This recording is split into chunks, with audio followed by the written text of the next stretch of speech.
Screen that it started. Here we go. Hi, good afternoon. Welcome to our broadcast of a session we're calling I've Given the F and P, Now What? We're in the Ithaca City School District, and we have a great bunch of panelists with us. If you are an educator that uses learning targets, we have a learning target that you might think about today, and that is I can use information from today's panelists to reflect on my current reading instruction practices. Great. So for those of you who are watching it live, or if you're watching a little bit later, you're more than welcome to just comment right below where the video plays. On YouTube, you can just click add a comment. We'll be checking it that way. And you can add comments through Google+, so our Google+ community page. And if you click on the link that's on our PD page, it'll bring you right to that, and you can just click, there's a little spot where you can add some comments down below. So we'll be checking that throughout, so feel free to ask questions of our panelists. Today we're going to be really speaking in generalities, and when we're talking about specific students, we're going to be sure to maintain confidentiality. We also want to be clear that we're so grateful to our panelists for sharing their experiences in the classroom. However, we don't know your students, and today they're just sharing examples and personal stories of effective reading instruction. Please use your data and work with your reading teachers and your team to create the most effective interventions to meet the needs of your students. Great. Thanks. Okay, now we'd love for the panelists to introduce themselves, and we'll start with you, Sherry. Hi, I'm Sherry Haldeman, and I've been teaching first grade for only 2 years now out at Enfield, but I get to work with reading instructor extraordinaire Luann Townhauser, so I think I have some good experience to share. Thanks. And Mary Beth. I'm Mary Beth McDaniel. I am a second grade teacher at Northeast Elementary School in Ithaca. I've been teaching for 20-ish years, but I've been teaching second grade for about 7 or 8. Thank you. All right, Lisa. I'm Lisa Kortnick, and I am teaching at Bell Sherman Elementary School. I've been a classroom teacher prior to this for 15 years and a reading teacher for about 6 now. And I teach primarily at-risk readers in the primary grades, kindergarten, 1st, 2nd, and some 3rd grade. Great. Thank you. So we're going to dive right in here. Many teachers have invested significant time into classroom structures to maximize instructional time for ELA, English Language Arts. Mary Beth, would you lead us off and describe how literacy instruction works in your classroom? Well, literacy instruction works in my classroom primarily because of Liddy. I give Liddy credit for this. Liddy was the one who brought the Daily 5 to us as a district. The Daily 5 is a structure created by the 2 sisters, Gail and Joan, and they create an atmosphere in the classroom that enables students to work independently on authentic reading and writing activities so that you can facilitate individual conferences with kids, small group work with kids, large group work with kids, and that still provides time to do whole class mini lessons as well. So the year sort of starts out with some really explicit modeling about what the behaviors and what kind of tools they're going to use and exactly how they're used successfully to be successful to become a better reader and writer. That usually takes a few weeks in the beginning of the year to get that rolling, but it's well worth it because it pays off as the year goes along. And they work on 5 possible choices, although the structure is really, really flexible depending on the needs of your class and depending on the makeup of your group. And depending on the materials that your district is telling you that you need to use, you can structure it a lot of different ways. The 5 options that they structure with, though, are read to self, word work, listening to reading, read to someone, and working on writing. You do not have to do all 5 every day. There are some times of the year I don't have all 5 even as an option. But once the kids have mastered, or what they call built their stamina, to do these activities independently in the classroom and using the materials the way that best fits them, then you can structure small groups or do individual conferences to meet a lot of different goals. You can have small group or individual conferences that are flexible, so that if you do your assessments, you always start with their assessments for what they need. You do your assessments and figure out what reading strategies they need to work on. You can pull individual kids, you can pull small groups of kids and have them all working on the same strategy. Maybe they all need something like reading for punctuation and fluency. They're all skipping periods and everything runs together. Or you can have multiple groups going with multiple levels of books, but maybe they're all on the same theme. So you're facilitating all these different kinds of groups in your room. The kids are off independently reading to themselves, writing by themselves, reading with other kids. They could be online listening to books, doing online activities. Everything they do is really focused on exactly what their needs are, and you're spending your time focused on exactly what their needs are too. So it's productive all around, whether they're with you or not with you. I know for my class this year, we've done a lot of other activities that have been facilitated through the structure. We started a classroom blog this year, so I work with groups on their blogs. When other kids are doing their daily 5 choices, we work on the blog. We've been working with Cabrera Research in the DSRP model. We'll take the think blocks out and we'll do activities that facilitate their writing during these small group rotation times. So it's very flexible, and depending on what your class needs at that point in the year, you can structure it pretty much any way you want, once they've internalized those independent expectations and those things that are going to help them grow as readers and writers. Great, thank you. Sherry, do you want to add anything to that? Well, that was a pretty impressive description of like, the DSI. I guess I would just support it by saying, you know, that when I first started out, I was reluctant because I thought, seriously, these kids are going to do independent work and actually accomplish something when I'm embedded with another group and totally focused on them. And if you give it the right amount of input in the beginning of the year, it's amazing what they can accomplish on their own.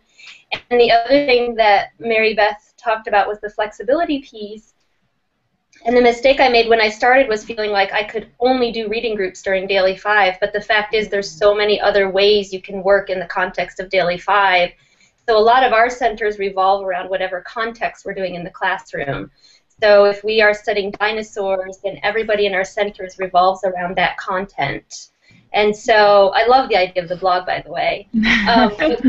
Just a shout out to the flexibility piece, because if anyone's scared of the Daily 5 or it being restrictive or kids or the fear that students aren't going to accomplish as much when they're on their own, they really do. And I think any of us who have experienced it could videotape it in action and really prove to people that not only do they accomplish a lot, but a lot of it becomes their own self-guided instruction, which is yet another skill that we're trying to promote. So I'm a huge fan. And I didn't know you brought it, Liddy, so thank you. It wasn't just me. Give you credit. Thank you.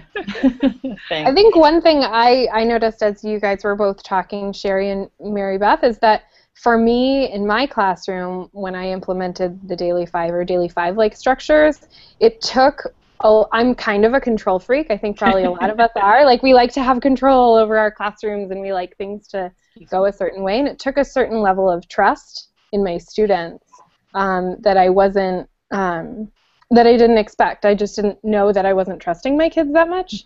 And so that was an interesting place for me to grow, to really like trust that they were going to actually do this, and they were actually going to do it well, and they were actually going to care about what they were doing. I don't know if you guys found that as well, but yeah, and when they're talking, it's not that they're goofing off. They're actually helping each other, discussing the content. I remember in the beginning, I was like, shh, shh. And then I realized as I really checked in, oh my gosh, they are talking about the work. This is incredible. And, you know, the confidence and the empowerment that that builds among them is unparalleled, I think. I think one thing, there are people that get nervous because they hear Daily 5, they know that there's a book with it, they think it's a program. But one of the things that we really tried to emphasize is work on having a classroom structure that promotes meaningful, independent practice of literacy skills. And you guys have found the Daily 5 structure to do that.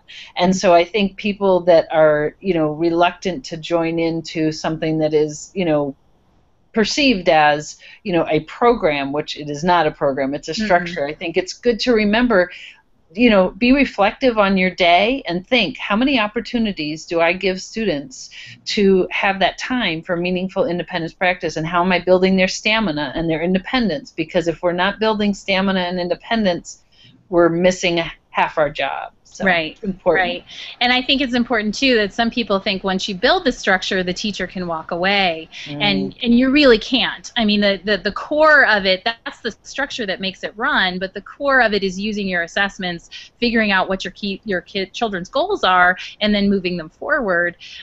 You can't sort of goof off while they're off doing their own thing. I mean, the core of it is still, what do I have to teach, and what am I spending my time working on with the kids.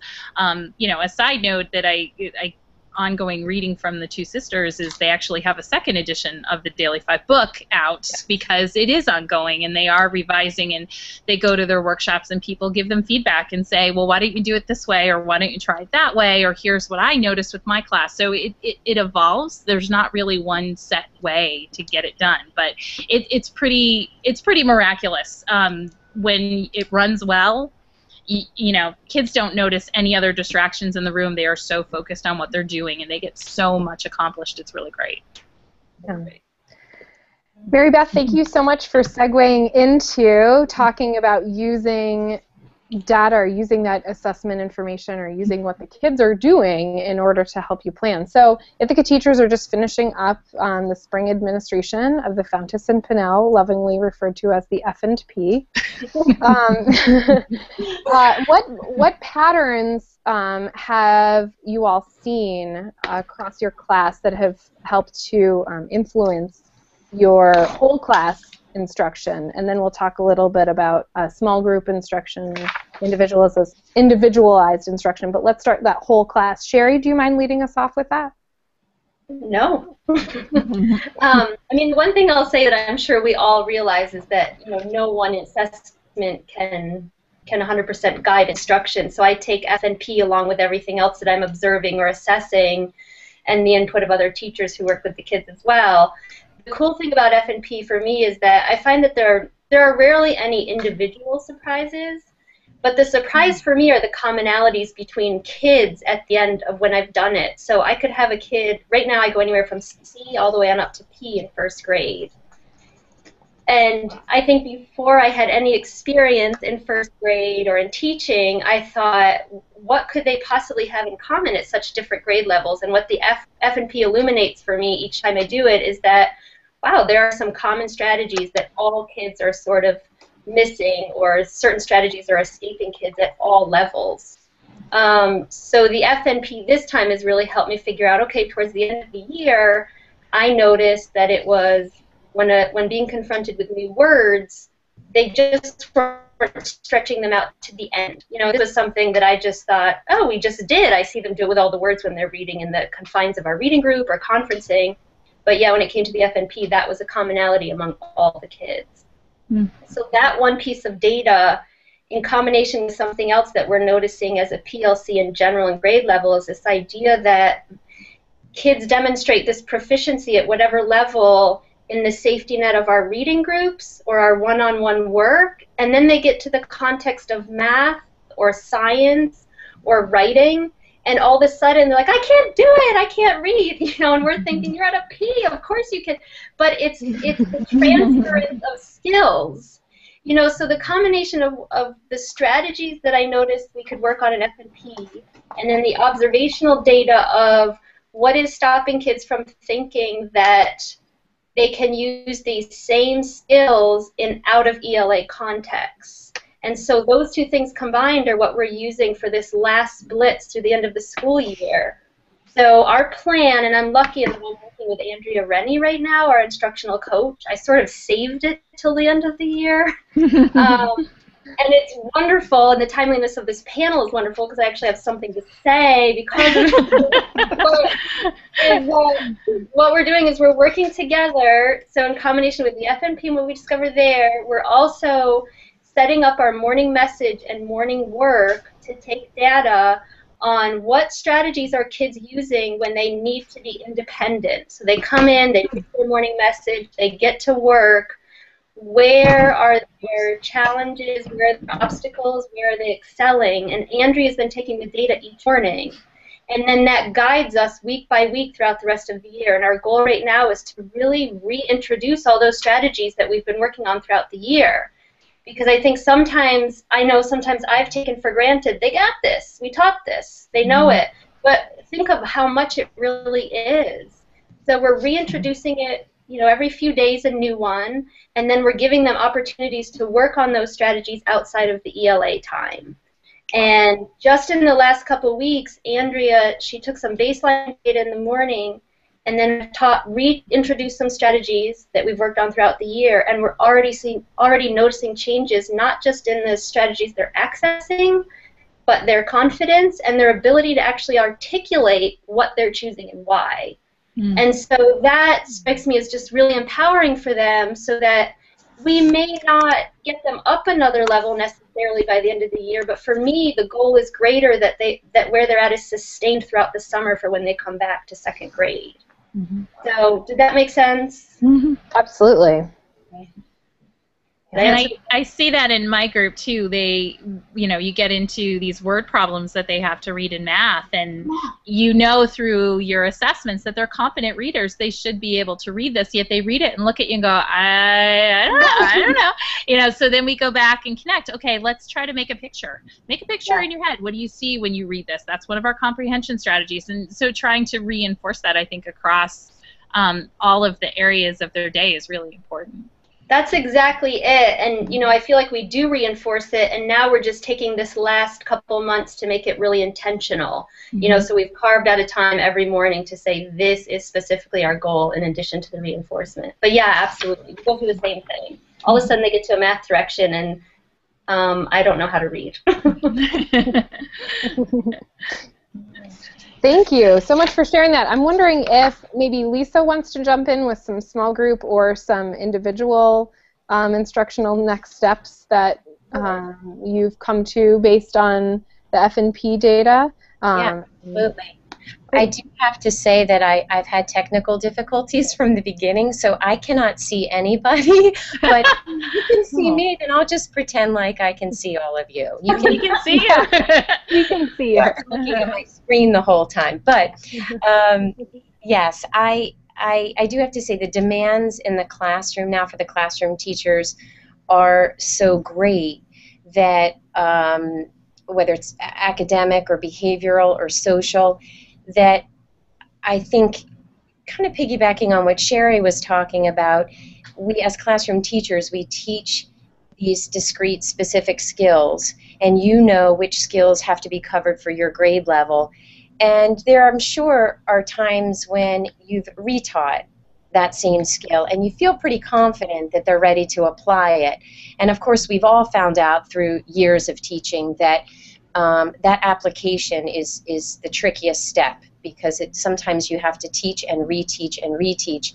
And classroom teachers, that's a lot of reteaching of the same skills. So it's nice for me because then I can collaborate with all the classroom teachers I work with, and I can take small groups, and every once in a while, if the skill level is very low, I can take a child one-on-one and really reteach to mastery that specific skill before they move on. The Fountas and Pinnell assessment actually is really informative. I'm always pleased after I do it because it gives me instant mini lessons. As soon as I give an FNP and I'm able to analyze a student's miscues, I can immediately start to make categories of skill deficits. So I might notice that a child, like somebody said on the panel, is not heeding punctuation. It's just completely reading through every type of punctuation, which of course impacts fluency and then further impacts comprehension later. Sometimes you can pull the skill deficit as being, oftentimes kids at the primary level have trouble with visually similar words, so they're substituting a lot of words that look similar but they're not reading accurately, like this and that, like was and saw, words that have the same letters or same letter combinations but they're not reading accurately. Then once I see where the specific skill deficits are for a student or a group of students, then I typically create games, quick games though, games that we can start a small group with. So if a child has not mastered the silent E rule, words with silent E, I have a couple of games already that I can travel to different groups and different classrooms with, and that's a 5 to 10 minute starter game, but it's actually a really specifically taught a direct lesson on that skill. They just don't always realize it. And then we have a book at their level that they can try to apply that skill to. But it definitely takes several weeks of playing these games and practicing these skills to see some progress. So it's nice to be able to take kids out of a classroom, focus on just that for the classroom teacher to move them along.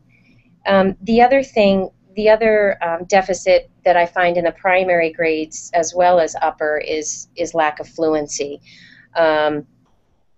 Kids are reading so word by word that they're not chunking, and with that kind of a deficit, I often use an intervention like there are the top 200 fluency phrases for second grade, for example.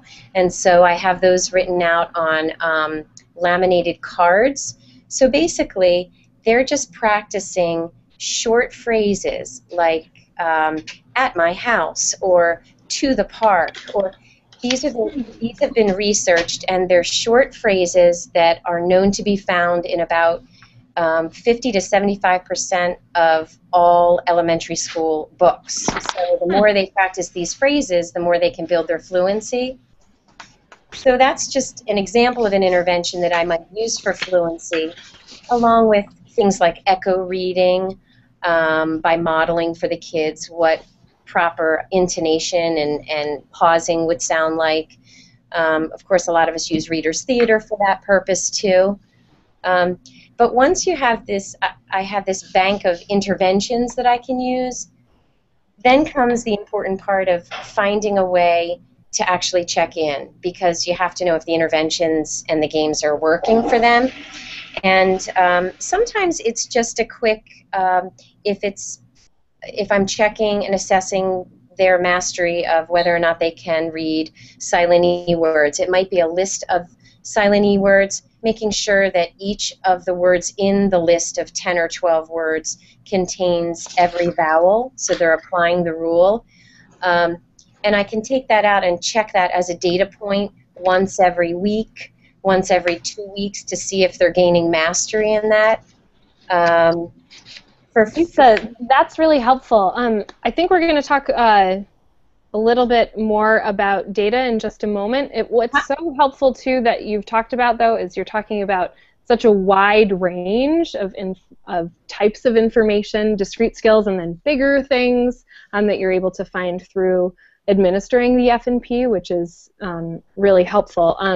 And I think some of the interventions that you've brought up have been really helpful, too. I mean, I've never heard of the short phrase thing. I heard Mary Beth and Sherry going, huh. Like, I know. I'm going to look at that. Like, so that's really yeah, that's really great. I'm wondering if, I just want to stick a little bit more with the individual and small group instruction for just a moment. And I'm going to ask maybe Mary Beth and Sherry, if they wouldn't mind, to talk a little bit about how they've shifted their groups or their daily 5 centers or something based on this most recent F&P data. Ladies, would you mind doing that? And Lisa, we're going to come back to you for more on data in progress monitoring. you want me to go first, Sherry? Sure. Yeah. Well, some of the things that that we talked about earlier are some of the things that I saw. The running through the punctuation, and you see that in kids in level O, and you see that in kids in level, J. They're still, just reading on and on and on and on, and it's really affecting their comprehension. So that's a group that I haven't pulled yet, but I do want to work on that, to pull them together, get them to do a little bit simpler text, and maybe do some readers theater, which is kind of a fun thing to do at the end of the year. So they can work on, it's sort of working on reading out loud for a purpose. The purpose is to present the story, whether to the class or to another group. The other thing that was kind of good for me is we've been focusing right now in second grade on nonfiction. So the children who did nonfiction reading for Fountas and Pinnell, there are very specific questions in the nonfiction ones about nonfiction text features and about, like, what's the purpose of this picture? How did the author communicate to you about, what this animal is about? And so based on their feedback, I've been using that to sort of guide my mini lessons. So if they can't tell me what the purpose of this picture is, or if they're not communicating to me why the author set up the book the way they did, I was like, okay, I need to do a better job examining these features. So there are some things that came up that I do want to use for whole class lessons. And there are some things like the fluency that came up for small group. And as far as the individual, especially here, because we have a lot of English language learners at our school, and in my classroom I have everything from beginners to intermediates, there are some kids who have made huge gains in English, in reading and comprehending English from the middle of the year, from the beginning of the year. So a good fit or a just right book for them in even March is not necessarily the book they should be reading right now. So, so some of our growing readers are kids who have been working with reading teachers and working with English language teachers. They're kids I want to work with individually to say, okay, now this is a better fit book for you. Let's work on comprehension skills on that. And then I can take them up to more of an instructional level book when I work and read with them, but I also want to make sure they have the right independent level books in their book boxes too. So they're using that read to self time that we have in Daily 5 more effectively. And also, I think just giving them time to celebrate the growth that they've done. I mean, we've had some really incredible gains this year for kids who have either developed their comprehension or developed all of their reading strategies to move up in instructional levels and independent levels. And it just gives you that one-on-one time with a child to say, wow, look, you can reach into the box and pull out, the level H that they were in September and say, wow, look at H, open it up, look at the features of the book, and look what you just read now. And you just told me that felt easy. Look at that, So just having that time to sort of celebrate what they've done and what they've accomplished, I think, is valuable too. Great.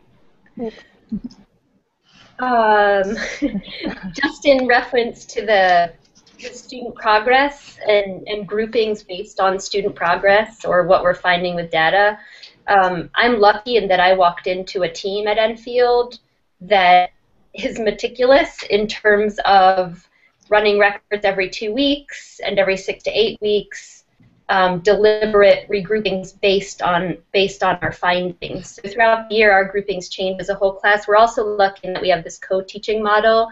So Luann is right in the room with me the entire ELA period, and so our kids are moving back and forth within the classroom.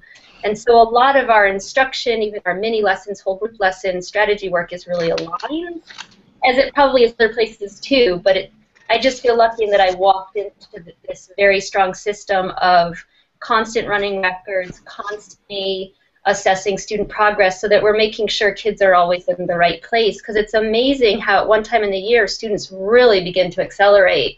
And I can't imagine not checking in on that on a regular basis, because I'm afraid I would miss out on a lot of things. Mm-hmm. And then the other thing is just for this end of the year, however, well, let me go back. In terms of our centers, the groups are very mixed in terms of levels, so they're not homogeneous. But that said, sometimes the reading groups are a little more aligned to a specific strategy or a specific skill level. So it's a nice mix. You have kids getting the direct instruction that they need during certain times, but then you have the opportunity for kids from different levels to work with one another. And given that oftentimes they're working on similar strategies, it works well. And you know, there's no sense that any group is excelling faster or better than the other, but rather just differently. But as I was saying before, now towards the end of the year, we'll really be focusing on what we're learning in the mornings, in this morning data gathering, so that mini lessons will revolve around what we're finding there in terms of strategy work. That is so great. I want to speak to one thing that I hope anyone listening is hearing, that I'm hearing you say is you are working with kids based on strategy need, skill need, and I very rarely in this conversation has anyone led with the book level that the student is on. And I think that's key to remember. The Fountas and Pinnell, you know, you can get a book level, you know, and we report book levels, but what you all have been talking about is what are the skills and strategies that these students need to work on. And it's, you know, so I'm just like making sure everyone listening hears that you are pulling kids and you're grouping kids and you're shifting kids based on their very specific needs, not on whether they're at L or H or M. You know that, and you cater, you know, the books that they're reading and the text that they're looking at based on that. But it's so important to remember that that's how you guys are leading the work. So I'm so happy to hear that. Why we asked you to come. I will say one thing about the fluency phrases, Lisa, I think that's a reading teacher thing because I've been using fluency phrases as well. One thing I did is, it's not a classroom teacher thing, apparently. Okay, yeah. Now it will be. Yeah, we put them on, at one point when I was at Caroline, we put them on PowerPoints, and then if you run the PowerPoints and you let the kids record their voice, they can see how they're doing and listen to where they made a mistake. It's really engaging. So throwing them onto a PowerPoint is great. Where can you get access to these? Oh, I can give them to you. I have a list of them, and actually I use them, as I said, for primarily first and second graders. Yeah. But one of the kindergarten teachers I work with, she's got a class of some higher level readers, and so she asked me to start on them. So I went through them and took a handful of the more basic ones, and she's actually using them in kindergarten as an intervention. So, but I have the book, and I can send you copies of the phrases, and then you can create the cards for them. I have a funny feeling if you Google them, they may pop up as well. I think they probably will. Yeah, they're from a book, although they might just pop up through Google for sure. Yeah. Yeah. I just want to add on to something that Sherry said about the ongoing assessment. I think that's a plus to the F&P as well, is that it's quick.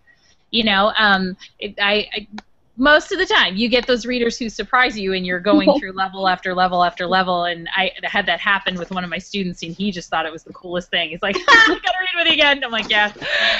But, you know, I was proud of him. He's improving. But for the most part, you know, you don't have to just do it 3 times a year. There are kids that we've done 6, 7, 8 times this year because we're communicating with parents, we're monitoring the progress that closely, we're making sure that the interventions we're doing through RTI are appropriate. So it is a useful tool in that way. It's easy to do often if need be. So speaking to that, you know, the finding the data, and Lisa had started talking about finding data in other ways on a regular basis. I know as a reading teacher I took running records on a regular basis, but I also checked in on whatever strategy it was. It might have been through a PALS quick check. It might have just been through a piece of paper that I had that I needed kids to show me what they were doing with some skill or strategy, like reading on or going back and rechecking or reading ED at the end of a word. You know, sometimes we just needed to work on that. Yeah. Would you all speak a little bit about all the kinds of data that you're using? I think, Lily, you wanted to speak a little bit about that, and Lisa, we do want to get back to you, too. So when I was teaching, I'm like, what was I going to say about this? Sorry. I used to work with Sherry's team. which was pretty great. And so we had a schedule. We really came up with this schedule that worked for us around using data.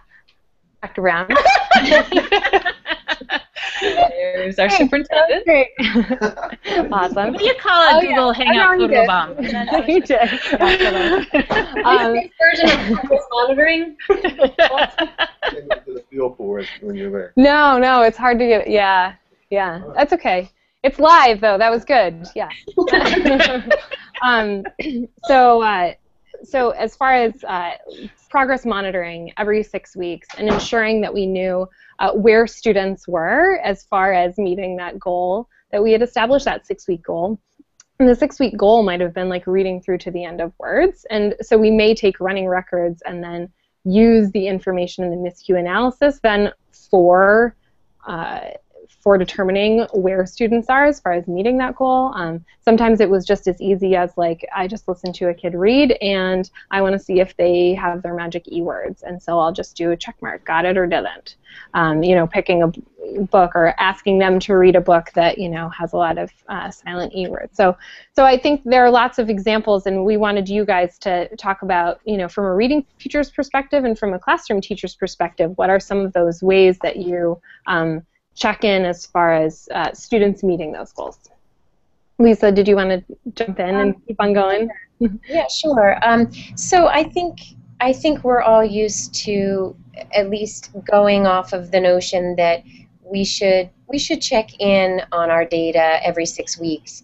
And with the children I'm working with, I think that it depends on what I'm testing or what I'm assessing. If it's fluency, I might do interventions more frequently, but I might only get a fluency check. I might get a fluency checkpoint as frequently as once a week, because then I take each week I see how many words per minute that child's reading at that same level, through an A to Z passage.